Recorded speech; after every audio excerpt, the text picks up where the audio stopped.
Fala galera do Literatura Algo Mais, Bruno Rebouças hoje para fazer uma rinha de escritores, Gabriel Garcia Marques versus Mário Vargas Llosa. Eles já saíram na porrada uma vez, em 76, o Mário Vargas Llosa deu um soco no olho do Gabriel Garcia Marques. Vou falar um pouco da amizade deles dois e vou comparar, na verdade, 5 livros, né? Uma rinha de escritores comparando obras, na verdade, não é para decidir quem é melhor, quem é pior e tudo mais, apesar que algum ou outro livro vai levar vantagem, na minha, pelo menos ótica, na minha leitura, um sobre o outro, mas essa parte não é a mais importante. Vamos começar falando da amizade deles dois, né? O Llosa e o Garcia Marques eram amigos íntimos. O Gabriel Garcia Marques era padrinho de um dos filhos do Llosa, e eles fazem parte desse movimento maravilhoso que é o boom dos escritores latino-americanos nos anos 60, 70, que fizeram muita fama, ganharam muita importância, né? A língua espanhola estava em muita ascensão naquele instante na literatura, e eles fazem parte desse movimento, sendo um dos dois principais, assim, dos dois mais famosos e tudo mais. Em 1976, num cinema na cidade do México, a sair de uma sessão, o Llosa deu um soco no olho do Gabriel Garcia Marques. A foto vai estar aqui do Gabriel Garcia Marques sorridente, com um sorriso bonitão e com o olho roxo. E várias teorias acompanham aquele episódio, que é um dos episódios mais enigmáticos da história da literatura, né? Por que, que o Llosa deu um soco no olho no Garcia Marques, né? E aí tem 4 teorias, eu vou contar as 3 que eu não acredito que uma delas em Barcelona rolava muito na época, que o Gabriel Garcia Marques teria ido deixar a Patrícia, a ex-mulher do Vargas Llosa, no aeroporto, e ela perdeu o voo. Eles demoraram muito para chegar no aeroporto, e isso gerou um burburinho de por que eles se atrasaram. E aí o Llosa teria ficado chateado e teria dado uma porrada no Garcia Marques, quando encontrou ele pela primeira vez depois do episódio.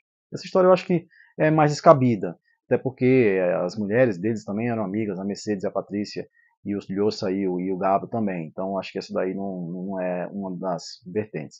E aí a segunda seria no dia do episódio, em 1976, no cinema, porque o charuto do Garcia Marques teria incomodado o Llosa, e o Llosa ficou chateado, e aí teria se estressado a esse ponto de dar um soco no olho do Garcia Marques, que era compadre dele, né? Era literalmente compadre dele e amigo íntimo. Também essa daí eu acho muito rasa e não acho que tenha sido isso.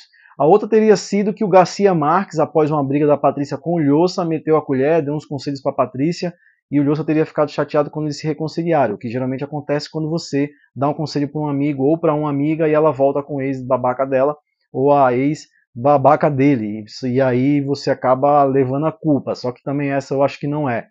E aí acontece a última, que é a que eu realmente acredito, né? Os escritores do boom sul-americano eram todos muito pró a Revolução Cubana, inclusive o Vargas Llosa, que hoje em dia você olha e você pensa que jamais poderia acontecer. Sim, ele era muito adepto do que a Revolução Cubana poderia representar para a humanidade.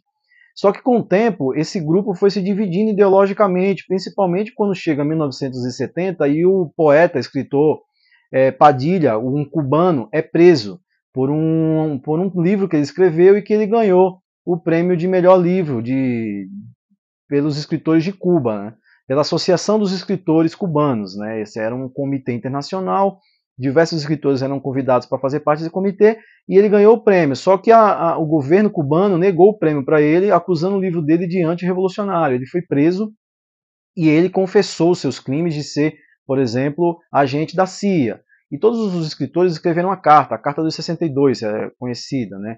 E todo mundo assinou, o Vargas Llosa não assinou, mas colocaram o nome dele, e aí houve essa questão de um estresse entre esses escritores. O Vargas Llosa foi um dos caras que fez a carta, pedindo explicações ao governo cubano, uma carta muito respeitosa a Fidel, só que o governo cubano não se explicou, e aí depois eles escrevem outra carta, realmente depois o Garcia Marques tampouco assina essa carta, e a divisão do boom sul-americano vai ser justamente o caso Padilha, porque alguns escritores não se manifestaram publicamente como outros. Então o Llosa ficou obviamente do lado do Padilha, trabalhou até para o Padilha sair de Cuba e ficar e ser exilado pelos Estados Unidos em segurança, temendo também a vida dele em Havana. O Llosa e o Garcia Marques nunca se pronunciou, o Júlio Cortázar tampouco se pronunciou, então justamente aí há a divisão dos escritores do boom sul-americano. A amizade que o Llosa tinha com o Gabo termina com o episódio do soco no olho em 76, e a amizade também do Llosa com o Júlio Cortázar também se distancia, se esfria, porque o Júlio Cortázar tampouco assinou a carta dos 62. E aí vamos comparar então agora, depois de fazer esse histórico da amizade deles dois, tem um livro maravilhoso, Duas Solidões, né, que é um livro recentemente, que é de uma conferência que o Llosa e o Gabo deram nos anos 60, os dois falando de literatura, analisando a obra. O Vargas Llosa, na sua tese de doutorado, defende uma tese analisando a obra do Garcia Marques, que depois virou um livro que se chama História de um Deicídio, e esse livro tem uma edição somente, recentemente saiu a segunda edição, porque depois a briga, o Llosa fez de tudo para que esse livro não tivesse uma nova edição. E ano passado saiu uma nova edição em espanhol de História de um Deicídio, que é uma homenagem do Llosa ao Gabo, analisando a obra do Gabo, mais ou menos em 1970, né? O Garcia Marques já tinha publicado 100 anos de solidão. Então vamos comparar um pouco alguns aspectos da obra dos dois que se parecem em algum sentido. Algum outro livro tem uma temática muito parecida, o modo como eles se escrevem são completamente diferentes, até porque o Gabo era mais inventivo, o Gabo era mais do realismo mágico. O Llosa não é um adepto do realismo mágico, apesar de ser da turma do boom latino-americano, mas nem todos os escritores do boom eram adeptos da estrutura do realismo mágico como gênero literário. Então vamos falar de dois livros, comparando aqui, na rinha de escritores, um versus o outro. Crônicas de uma Morte Anunciada, do Gabriel Garcia Marques, versus Quem Matou Palomino Moleiro, do Vargas Llosa. Os dois livros aqui começam com um spoiler, né? O Palomino Moleiro, a gente já viu o spoiler na capa, que ele vai morrer, ele é um dos principais personagens do livro. E Crônicas de uma Morte Anunciada, Santiago Nassar, a primeira frase diz que no dia que Santiago Nassar seria assassinado, ele levantou às 5h30 da manhã. Então a gente já tem aqui um estilo parecido dos dois de revelar que os dois personagens principais do livro que eles escreveram vão morrer. Só que agora o segredo é como eles morreram e por que eles morreram, né? No caso do Santiago Nassar, a gente vai descobrindo com o tempo, sem nenhuma investigação, mas sim pelo burburinho da cidade que já sabia que ele ia morrer. É até meio irritante, porque todo mundo sabe que o cara vai morrer e ninguém fala para ele. E o Palomino Moleiro não. Dois policiais precisam investigar, e aí também envolve um pouco de corrupção militar, de alguns casos mais complicados de se encontrar o assassino, e eles encontram o assassino depois, e aí vocês vão ter que ler para saber quem é. Mas aí a primeira comparação está aí. Palomino Moleiro versus Crônicas de uma Morte Anunciada. Dois spoilers já, ou no título, ou na primeira linha do livro. São estilos parecidos aí de revelação. E aí vamos passar para um tema muito importante para os dois, que é o amor. E aí diversas obras deles falam dessa temática incrível, e cada um também explora o amor, o que é o amor, né? Qual é a verdadeira cara do amor. E eles exploram de maneiras diferentes. E aí a gente chega com o maravilhoso O Amor no Tempo do Cólera, que é um dos meus livros favoritos, do Gabriel Garcia Marques, e um dos livros mais bonitos que qualquer pessoa vai ler na vida. E Travessuras da Menina Má, que é uma história de amor também, mas uma história de amor mais desconstruída, porque a mulher, na verdade, é quem larga o cara e faz o cara de gato e sapato, e vaza, e aparece, e, enfim, a oi sumida, né? Ela vai e aparece quando ela quer. Mas é uma história de amor linda, sim, porque o Ricardito, o menino bom, ama muito a menina má. E eles vão se encontrando em diversas cidades. E aqui, em O Amor do Tempo do Cólera, na verdade, o Florentino Arissa espera a Fermina Daça por 51 anos, 9 meses e 4 dias. São 9 meses e 4 dias mesmo, aqui, de cabeça aqui lembrei. Mas está escrito aqui também confirmando. E aí a Fermina rechaça o Florentino um dia, decide não casar com ele, decide casar com outro cara, e o Fermin faz o projeto da vida dele esperar a Fermina. O Florentino faz o projeto da vida dele esperar a Fermina até o dia que ela se separe ou o marido dela morra, e para ele poder ficar com ela. E esse período passou 51 anos depois. E aí são duas histórias de amor lindíssimas, duas histórias de amor com suas peculiaridades. A do Garcia Marques são amores contrariados, e o do Llosa é um amor mais moderno, mais desconstruído, principalmente pela liberdade sexual que a mulher tem. E aí a gente chega no único livro do Vargas Llosa que tem realismo mágico. O Gabo tem uma obra de realismo mágico gigante, a gente comentou isso num vídeo anterior sobre o Garcia Marques, que vai estar como indicação depois desse vídeo, e aí vocês podem rever se já viu, e se não viu, ver pela primeira vez. E aí trazer primeiro a grande obra-prima, um dos livros mais importantes da história da literatura, principalmente em língua espanhola. Muita gente considera 100 Anos de Solidão o livro mais impactante depois de Don Quixote. E aí trazer o único livro do Llosa que tem realismo mágico, que é A Guerra do Fim do Mundo, que fala da Guerra de Canudos, que fala de Antônio Conselheiro, que fala da Bahia, que fala aqui do nosso país. O Llosa fez uma pesquisa muito grande, veio ao Brasil, Jorge Amado conduziu ele onde ficava antigamente o povoado de Canudos, que hoje em dia é uma represa que foi inundada, e uma campanha muito forte do governo brasileiro, do exército brasileiro à época, para destruir esse vilarejo que readaptou pessoas, maltrapilhos, e juntou uma população, e acusavam eles de quererem fazer uma monarquia ou um movimento anti-república, que na verdade era só um bando de maltrapilhos reunidos através da fé e de crer em uma pessoa. E aí o Antônio Conselheiro também foi acusado de falso messias e tudo mais, tudo uma fake news do governo na época, que permaneceu e permanece por muito tempo.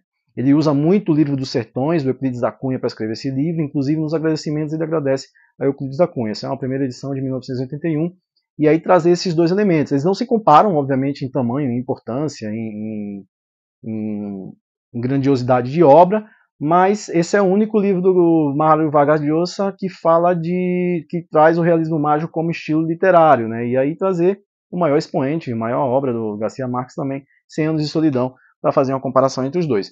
E aí a gente chega num ponto muito importante da obra dos dois, que é usar a realidade para escrever romances, mas aqui eu trago um romance baseado em fatos reais, principalmente o contexto político-social que o Peru vivia, no caso do livro do Llosa, e um livro de não ficção do Garcia Marques também, que envolve um período muito tenso, muito forte politicamente e social na Colômbia, que é o tempo do Pablo Escobar e dos cartéis de narcotraficantes no país dele. Então eu trago do Garcia Marques Notícias de um Sequestro, que fala dos extraditáveis, que é o grupo de narcotraficantes que fizeram pressão sequestrando pessoas, ou explodindo bomba, ou matando o candidato a presidente na Colômbia, para não ser extraditado para os Estados Unidos e julgados lá. Eles queriam ser julgados na Colômbia, e eles conseguem isso. Esse episódio também passa em Narcos, e Conversa na Catedral, que é um dos maiores livros do Vargas Llosa, eu acho que é um dos meus favoritos, junto com A Cidade e os Cachorros, que fala da ditadura do Odria e conta o contexto político e social do Peru nesse período ditatorial, de mais uma ditadura do Peru, que aparece nos livros do Llosa sempre como cenário. Então aqui a gente tem cenário de dois países vizinhos aqui nosso, do Brasil, no caso a Colômbia do Garcia Marques e o Peru do Vargas Llosa, para falar do contexto político-social, da violência institucional, ou da violência através dos narcotraficantes, e esses livros se comparam nesse estilo, né? O do Garcia Marques é um livro mais parecido com um livro-reportagem de não ficção, o Llosa é um romance, mas aqui dá para ver muito do contexto histórico e da realidade, usando a realidade para trabalhar também a ficção. E aí, por fim, da comparação entre os dois, eu vou trazer dois livros que falam de dois ditadores, um fictício, baseado em diversos ditadores que existiram no mundo, muito sanguinário, uma figura cadavérica que não morre jamais e parece ser eterna e sempre parece que vai morrer e volta. E aí eu estou falando do Outono do Patriarca, do Garcia Marques, que foi lançado em 75, o ano da morte do Francisco Franco na Espanha, então muita gente associa esse ditador ao Franco, até porque no livro, o Patriarca, o ditador, ele mudou a hora do país dele para se adaptar à hora dos países centrais. E o Franco fez isso na Espanha também, quando assumiu em 1939, depois da Guerra Civil Espanhola. Ele muda a hora da Espanha para se equiparar à Europa Central. Então, Portugal e Espanha, por exemplo, que são países vizinhos, estão na mesma península, elas têm horas diferentes. Portugal é uma hora mais cedo que a Espanha, que acompanha o horário da França, da Alemanha e do restante da Europa Central, o que naturalmente não deveria acontecer. E o ditador gigantesco, no sentido maléfico, um dos piores ditadores, um dos piores regimes aqui da América, em termos de ditadura, Rafael Trujillo, em A Festa do Bode. Era um ditador da República Dominicana que mudou o nome de Santo Domingo para Ciudad Trujillo, de tão ditador que ele era. E ele era um cara muito sanguinário, então ele matava opositores, críticos, inclusive críticos em outros países que o criticavam através da imprensa ou através de comentários. Ele sequestrava essas pessoas e matava depois. Então ele conta aqui, o Llosa conta a história dos 5 caras que assassinaram esse ditador para acabar com esse regime ditatorial que já durava algumas décadas já.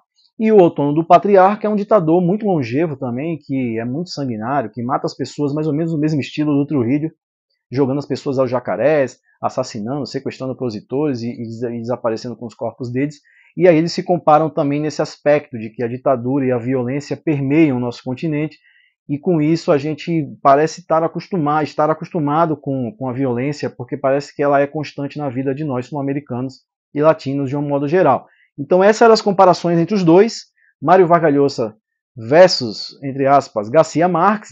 Aqui no nosso intuito não era comparar a obra dos dois, de quem é melhor, quem é pior. Evidentemente eu tenho preferências por esses livros que eu mostrei para vocês, preferências de um ou de outro, mas era mais trazer essas semelhanças entre dois velhos amigos que brigaram, nunca mais se falaram e nunca revelaram o motivo pelo qual deixaram de ser amigos, né? O Garcia Marques morreu em 2015, nunca falou sobre o episódio. O Lhosa fez um pacto de silêncio e tampouco falou. Mas essa teoria do caso Padilha é a mais forte que eu expliquei no começo do vídeo para vocês. E é isso, pessoal. Vargas Llosa versus Garcia Marques, os dois valem muito a pena serem lidos porque são dois grandes escritores, talvez os maiores, um dos dois dos maiores escritores de todos os tempos da literatura moderna e também do nosso continente. Um abraço para vocês.